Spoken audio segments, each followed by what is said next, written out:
Hello there, once again, back again, and I'm sorry for this for this mass production. I just got done with the other videos, as you can no doubt see, but well, I happen to have some time left over, so that's why I have to hurry and make all these videos so that I can keep them coming.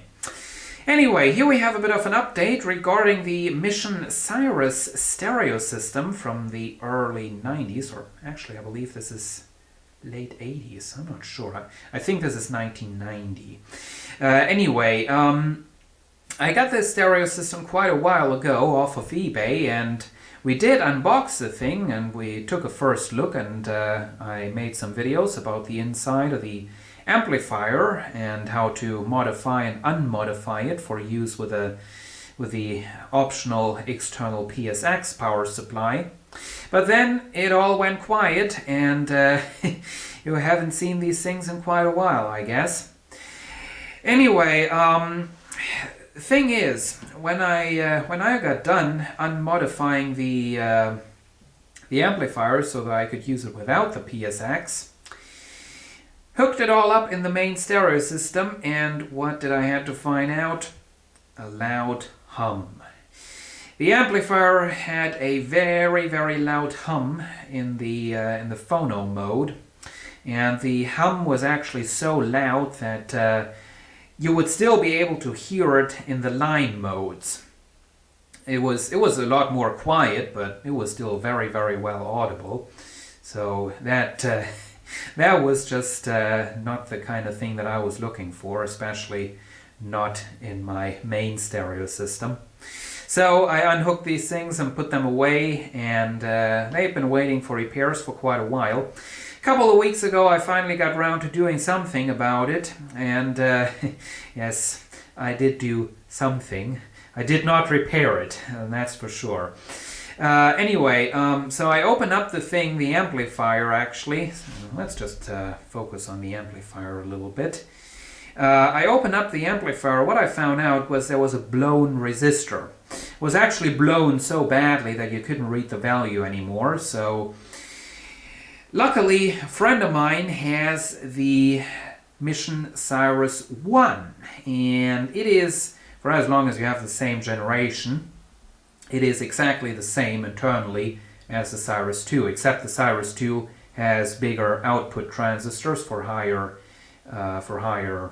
output wattages, higher output power, and it also has the jack for the optional PSX power supply. The Mission Cyrus 1 has the space for a jack, but it's not installed. Now, what we found out, well, first of all, we found out that that exact same resistor was also blown in his amplifier, so I don't know what on earth is going on there. It's basically connecting the ground of the electronics to the chassis ground, so I have absolutely no idea why that is blown. Those resistors blew. Anyway, we replaced those resistors, and now the thing was I could not find that certain resistor in the schematics. I do have the schematics, but the resistor was just kind of hidden away.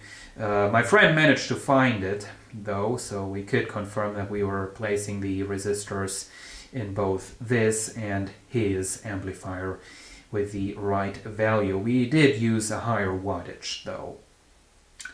Anyway, unfortunately that did not fix the hum problem on my amplifier. And well, I was actually expecting it to do that, because of course hum problems often are caused by ground issues. Well, that was not the case, very unfortunately.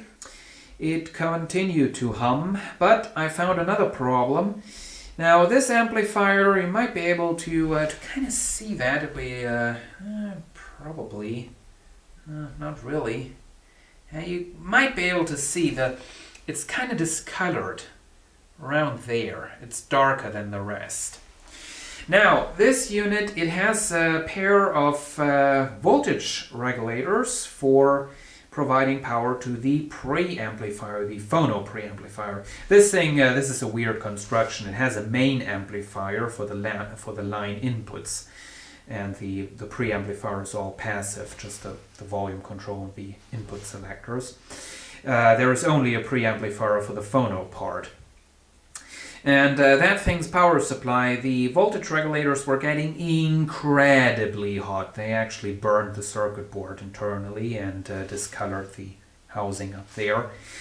And I was already expecting the whole thing to be the kind of usual bad design that producers tend to do to save costs. Turns out it wasn't, because on my friend's Mission Cyrus 1, those voltage regulators were not nearly as hot. Well, turns out it must be some kind of a weird problem going on in the phono preamplifier. What seems to be going on is, I don't know, probably the previous owner blew up the phono preamp or something, or it blew up due to electrostatic discharge. This thing is very, very sensitive against that, because Cyrus, in order to achieve the best kind of sound possible, they decided not to install any kind of security system. So if something goes wrong, it is going to go wrong in the most terrible way possible. But anyway, somehow the phono preamp blew up. Something must be wrong with the op amps in there, and those are all getting too warm, and the voltage regulators are getting too warm, and it's all rather weird. I have absolutely no idea what might be broken in there. So, already said, I did not fix it. What I did was I took out the voltage regulators completely, removed them from the circuit, and of course now the phono preamp is dead. That won't do anything anymore at all. But the rest of the system is dead quiet now, which is very, very nice. So the phono is not working, but at least the rest of the system is. And I'm not pointing the camera at the amplifier, am I? Anyway, now I would like to keep this system. It is a nice one. Of course, I will not be putting it into the main stereo system anymore, because, well, for one thing, I need a phono preamplifier in there. The other thing is it does not have enough inputs for that system. And, of course, main reason I now have the wonderful Sansui stereo system, which is, I'm sorry, but it is in fact 1,000 times better than this. So, yeah, but I would like to keep this stuff, and if only the amplifier had a freaking headphone jack, which it does not, because headphone jack is just not the kind of high-end stuff that high-end lovers like. But if it had one, this would definitely become my computer stereo system. And now my father has the same stereo system, except his Mission Cyrus 2 is the older generation, and on his amplifier they actually drilled a little hole and installed a headphone jack in the factory, and it's not a modification. They did that in the factory. And there is actually the jack, the provision for the jack to hook up the headphone jack to is actually on the circuit board. It's just not installed.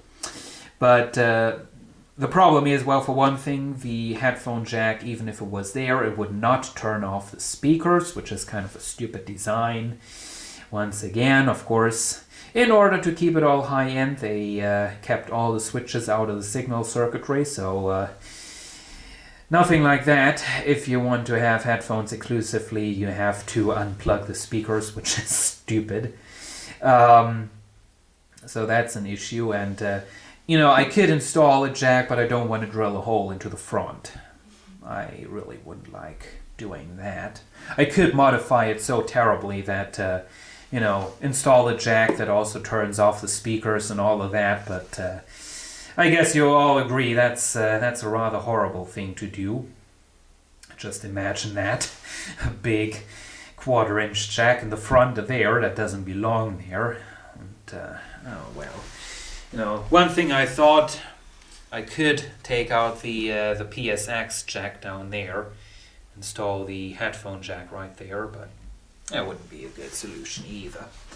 So, I am still thinking about what to do with this system, but I would like to keep it. So, that's it. I guess that was a rather long update, and I haven't even said anything about the tuner. Well, the tuner does work. It does work perfectly fine. So, that's it. That's about that. So, thanks for watching, and if you have a comment, feel free to leave it below. Or wherever you may find the comment section in the distant day in which you might be watching this video.